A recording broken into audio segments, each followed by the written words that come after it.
friends, thank you so much for being here today. My name is Denise. I'm also known as heywigsister on Instagram and Facebook. Today I'm here to bring you a wig review in partnership with Rene of Paris. This is Jan from the Orchid collection, a brand new style in, I think, a brand new color called Shadowed Custard. We'll talk about this style and we'll talk about this color. If you want to know more about this budget-friendly synthetic with a machine-made cap, then stick around.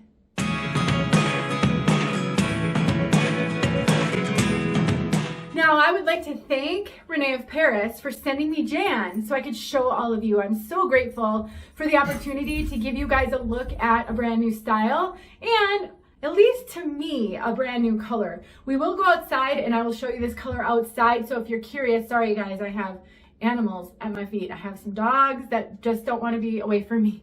Hopefully they won't bump the camera. Anyway, I'm grateful that they sent this to me so I could show everybody. We'll get outside and do all the things. Let's take a look at this one from all sides.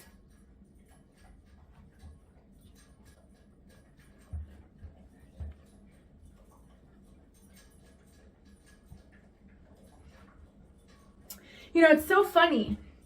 When I'm filming anywhere else in the house, they tend to leave me be. But I'm in my entryway. This is my garage door right here. And whenever I'm filming right here, because some colors I think look better with this background, they're at my feet. So forgive me if I'm distracted every now and then. Now, Jan is a basic cap wig, synthetic, regular synthetic.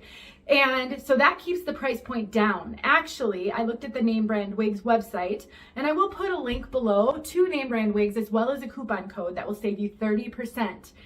If you use that coupon code on some colors, you will pay under $100 for this wig. This color is an upgraded color and so it's about $20 more than the other colors. But still, what a great price for a super darling cut. Now this has a real layered cut, and one thing I did notice, it's really lightweight in the length. So when I pull this into a ponytail, you can see how lightweight it is. Because these layers are pretty heavy, there isn't a lot of the hair on the bottom. I don't know if this would be considered a shade cut or what, but definitely heavily layered. Now it does have bangs, but on me the bangs are a bit too long.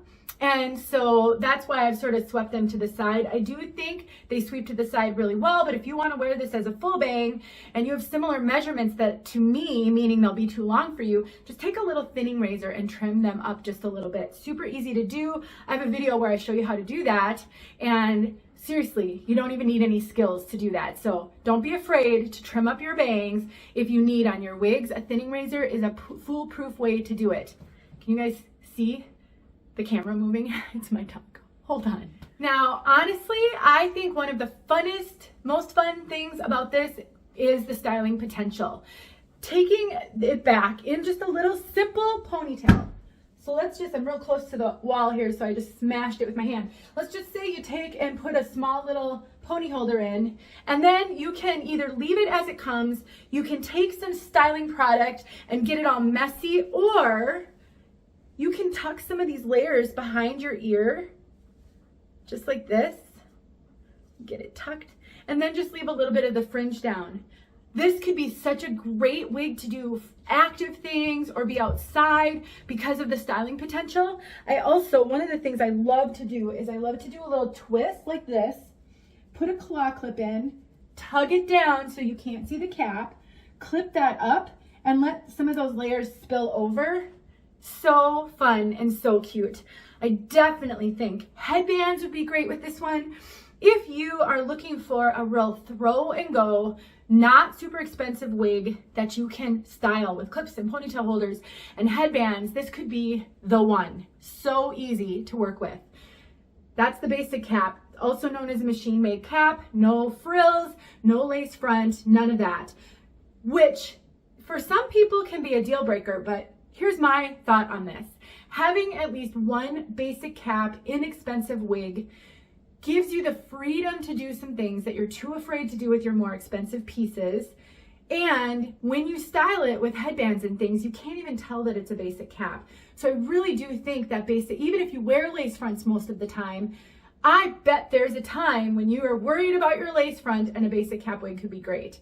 We've got open wefted ear tabs, lots of hair sewn in on the ear tabs, gives really good coverage on the sides. We have an open wefted nape, Velcro adjusters, the rest is open wefting. So definitely a lot of features to help keep this a little bit cool because of all that open wefting. And let's throw it back on so I can tell you about Permatease. We do have the tiniest bit of crimpy fibers right here. The only purpose of the Permatease on this piece is to hide the cap. There is no poofy, pillowy, hot flash, poofy, pillowy Permatease on this piece anywhere, except for the crimpy fibers right here that are not poofy and pillowy. Why does that matter? Because when you're new to wig wearing, a lot of Permatease can be very overwhelming. It creates a volume that many of us never had in our bio hair, and so we're not used to seeing that on ourselves. But on a piece like this, they've strategically placed the Permatease so you don't have to worry about seeing cap, but you don't have any of the poofiness. That means if you're one of my wig sisters who loves big hair, I hear from you guys. You love to get in there, zhuzh up your hair, make it real big. You're not really gonna get much of that with this one. Just doesn't have the Permatease for it. I think that you can put styling product in it and get it kind of messy, but you're really not going to get a lot of volume. In addition, because this has a basic cap, you can part it anywhere you want. It doesn't have that monofilament restricting you. So if you like to go from right over to the left, they're really, in my experience, I think I've only come across 2 wigs in my whole wig wearing experience, and I've tried over 400 wigs easily. I've only come across 2 that had a right mono part going over to the left. They're all left going to the right. So you can take this one and part it where you want. If you have trouble with these fibers not cooperating, just keep working on them. Just, you gotta sometimes get them to, those knots to redirect, but you can absolutely do that. You can cut bangs into it. You can make there be no real discernible part at all by messing around with it. I just think there's a lot of flexibility. The one caution I will give you, because this has a basic cap, and you do run the risk of seeing down to Permatease, if you choose a non-rooted color, this is a rooted color because the root is darker than the rest of the hair. If you choose a non-rooted color, you do run the risk of seeing the wiry fibers that are the Permatease. That it can happen with basic cap wigs. Some are worse than others when it comes to that. I don't really notice it on this piece, but I always want to mention that to you in case you wear non-rooted colors. One way to hide Permatease that's visible, throw a headband on, just a headband just like this, that will hide any visible Permatease. Or you got to get in there and kind of get some lift. Just work your fingers, work a wide tooth comb. You don't have to get like the kind of volume lift that I'm talking about. You really can't with this one anyway. But if you play with that a little bit, what that does is it lifts those fibers off the cap a little bit and can help to hide visible Permatease. So that's just a tip. If you're new to wearing wigs, it can be a risk with the basic cap.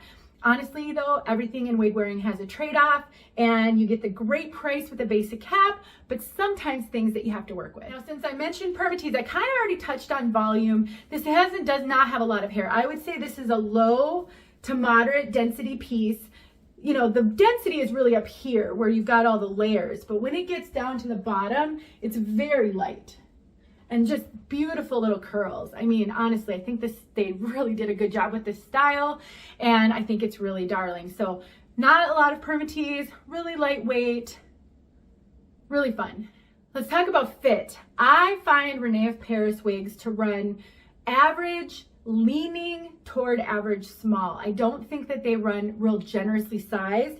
I do get a little bit of extra cap up here. I'm very petite over the top of my head. That's what I expect. They have some stretch, not as stretchy as some wigs out there, but they do have some stretch. And I really don't have this cinched in a whole lot. And my circumference, kind of up in the air right now. I have been saying in all my videos that my circumference is 22 inches. I recently discovered that along with my weight loss, I've lost 70 pounds in the last couple of years, my head is smaller. So I think my circumference is about 21.5 inches now, and I really didn't cinch this in much. I probably could cinch it in just a little bit more, but not much. So I would say if you're much bigger than a 22-inch circumference, unless you're used to your pieces feeling a little tight, I don't think this is really running that big. So I probably would avoid it if you're 22.5. I just think between me not cinching it in and there being just a moderate amount of stretch, it's not generously sized. All right, let's talk about this color, Shadowed Custard. Sometimes color swatches hurt us, not help us. I did some research online to see what websites out there were saying about this color, and I think they got it wrong. Now, maybe my piece is off. Maybe I got an anomaly. I can't speak to that. All I can tell you is the piece that I have does not look like the swatches that multiple websites I went to show, which tells me that these websites are getting these pictures from Rene of Paris. They're not all taking the same exact picture. And what it says is that this is an ashy root. Mine is not ashy at all. It is a warm root. I think it has violet tones in it when I look at it outside. There's really no ash in this piece. This is a golden blonde. It has some platinum, some warm golden blonde, some platinum, and on what I consider it to be a warm root. Like I said, I stood outside with this in my hand, looking at this root outside, and I'm like, gosh, I kind of see some violet in there. So I don't know what to tell you guys. I'm just gonna give you guys the best description of this color that I can give based on the piece that I have. And I would say this is a warm blonde. There is definitely some platinum highlights going throughout, which helps to keep it dynamic. I wouldn't call this a super yellow blonde, but it's definitely a warm blonde. Very beautiful. And the root, while well done, for sure well done, is warm. One thing you may be noticing is a shine on this. Sometimes in videos, I tell you that, sorry guys, my dog, he just keeps hitting the tripod. Sometimes I tell you in these videos that if you're seeing a shine, it's really not shiny in person, it's just my lighting. This is kind of shiny in person, but that's been my experience with golden blonde synthetics. They do tend to reflect the light a lot more than heat-friendly synthetics and human hair. So this does have a bit of a shine. Some women aren't sensitive to shine. They wear this joyfully, it won't bother them. Some of you are not going to appreciate the shine on this one, and here is my tip for you. Get some dry shampoo or cornstarch from your cupboard. Dry shampoo has a bit of an easier application method because it usually comes in like an aerosol can, but you can use cornstarch as well. What you want to do is put a little coating of something on the fibers to tamp down the shine. They will dissipate over time. That's certainly something that does happen. You can soak it in cool water if you'd like. I don't really recommend washing wigs when they're brand new because the more you wash a wig, the shorter the life it will have. So you really want to try not to wash it very often, but soaking it in cool water won't hurt it. That could help. Maybe that's all you need to do, but if you're sensitive to shine on synthetic wigs, again, we all have, there's trade-offs to everything in life, and wigs are no exception. Depending on the type of wig you choose, it might have a trade-off. With synthetic, a trade-off can be some shine. Dry shampoo, cornstarch can take care of that. Very cute style. I think it's gonna be super fun to style with clips and headbands and ponytail holders. I think that people are gonna have a blast getting this one all styled up. Let's get outside. Just flung my necklace across my neck when I grabbed the hair. Let's get outside because I want you to see this color outside. Let me know if you have any questions. Thanks once again to Rene of Paris for sending me Jan. I'll talk to you guys soon. All right, friends, let's see Jan outside. I'm already having so much fun with this one. I think it's gonna be a blast to style.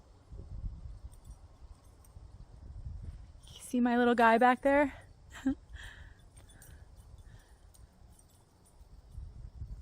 He's making filming videos really challenging. Beautiful blonde, isn't this? And they did a great job with that root, not making it too obvious. And because this is a basic cap, you can just switch that up wherever you want it. Might have to trim up the bangs a little bit, but still. One last, let's get close up real quick.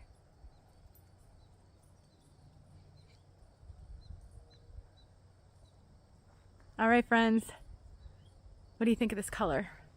I'd love to hear it. Thanks for watching.